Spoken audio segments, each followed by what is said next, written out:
ಮಂಡಲ ಮಧ್ಯದೊಳಗೆ ಮೆರೆಯುತ್ತಿಹ ಕರ್ನಾಟ ದೇಶದಿ ಇರುವ ಕಾಳಿಂಗನೆಂಬ ಕನ್ನಡ ಪರಿಯ ನಿಂತು ಬೇಳ್ವೆನು.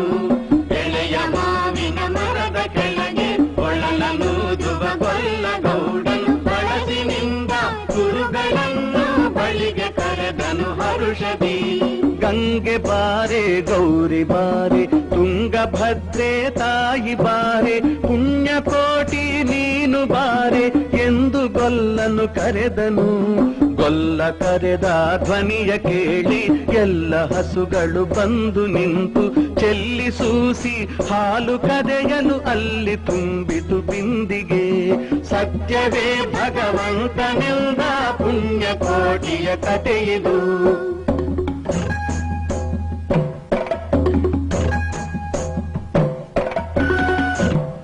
ಹಬ್ಬಿದ ಮಲೆ ಮಧ್ಯದೊಳಗೆ ಅರ್ಭುತನೆಂದೆಂಬ ವ್ಯಾಘ್ರನು ಅಬ್ಬರಿಸಿ ಹಸಿ ಹಸಿದು ಬೆಟ್ಟದ ಕಿಬ್ಬಿಯೊಳ್ಳುತ್ತಾನಿದ್ದನು.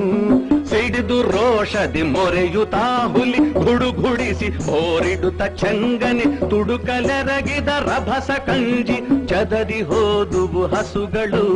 ಪುಣ್ಯಕೋಟಿ ಎಂಬ ಹಸುವು ತನ್ನ ಕಂದನ ನೆನೆದುಕೊಂಡು ಮುನ್ನ ಹಾಲನು ಕೊಡುವೆನೆನುತ ಚಂದದೀತ ಬರುತ್ತಿರೆ. ಇಂದೆನಗೆ ಆಹಾರ ಸಿಕ್ಕಿತು ಎಂದು ಬೇಗನೆ ದುಷ್ಟ ವ್ಯಾಘ್ರನು ಬಂದು ಬಳಸಿ ಅಡ್ಡಗಟ್ಟಿ ನಿಂದನ ಹುಲಿರಾಯನು.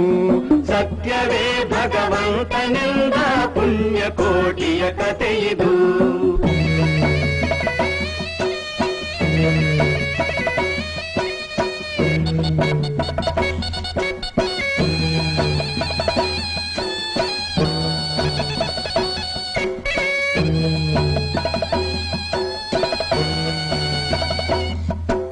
ಮೇಲೆ ಬಿದ್ದು ನಿನ್ನ ನೀಗಲೆ ಬೀಳ ಹೊಯ್ವೆನು ನಿನ್ನ ಹೊಟ್ಟೆಯ ಸೀಳಿ ಬಿಡುವೆನು ಎನ್ನುತ್ತ ಕೋಪದಿ ಕೂಳ ವ್ಯಾಘ್ರನು ಕೂಗಲು.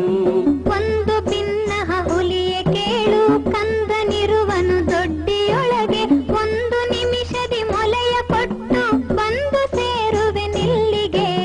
ಹಸಿದ ವೇಳೆಗೆ ಸಿಕ್ಕಿದೊಡವೆಯ ವಶವ ಮಾಡದೆ ಬಿಡಲು ನೀನು ನುಸುಳಿ ಹೋಗುವೆ ಮತ್ತೆ ಬರುವೆಯ ಹುಸಿಯ ನಾಡುವೆ ಎಂದಿತು.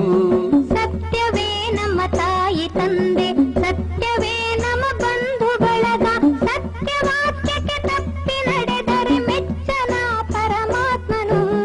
ಸತ್ಯವೇ ಭಗವಂತನಿಂದ ಪುಣ್ಯಕೋಟಿಯ ಕಥೆಯಿದು.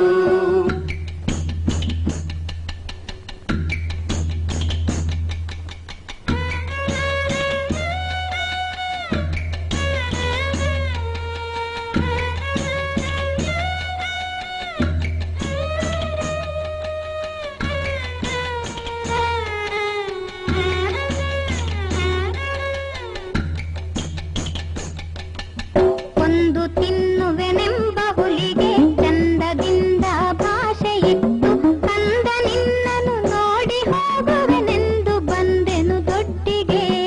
ಆರ ಮುಳಿಯನು ಕುಡಿಯಲಮ್ಮ ಆರ ಸೇರಿ ಬದುಕಲಮ್ಮ ಆರ ಬಳಿಯಲ್ಲಿ ಮಲಗಳಮ್ಮ ಆರು ನನಗೆ ಹಿತವರು. ಅಮ್ಮಗಳಿರ ಅಕ್ಕಗಳಿರ ನಮ್ಮ ತಾಯೊಡ ಹುಟ್ಟುಗಳಿರ ನಿಮ್ಮ ತಂದಾನೆಂದು ಕಾಣಿರಿ ತಬ್ಬಲಿಯ ನೀ ಕರುವನು. ಮುಂದೆ ಬಂದರೆ ಹಾಯಬೇಡಿ ಹಿಂದೆ ಬಂದರೆ ಒದೆಯಬೇಡಿ ಕಂದ ನಿಮ್ಮವನೆಂದು ಕಾಣಿರಿ ತಬ್ಬಲಿಯ ನೀ ಕರುವನು. ಸತ್ಯವೇ ಭಗವಂತನೆಂದ ಪುಣ್ಯಕೋಟಿಯ ಕಥೆಯಿದು.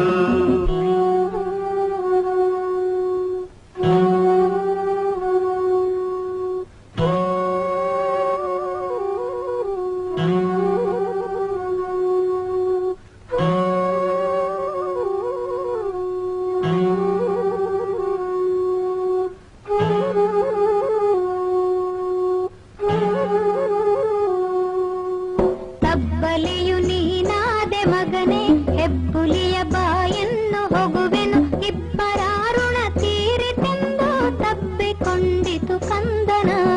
ಗೋವು ಕರುವನು ಬಿಟ್ಟು ಬಂದು ಸಾವಕಾಶವ ಮಾಡದಂತೆ ಗವಿಯ ಬಾಗಿಲ ಸೇರಿ ನಿಂತು ತವಕದಲ್ಲಿ ಹುಲಿಗೆಂದಿತು.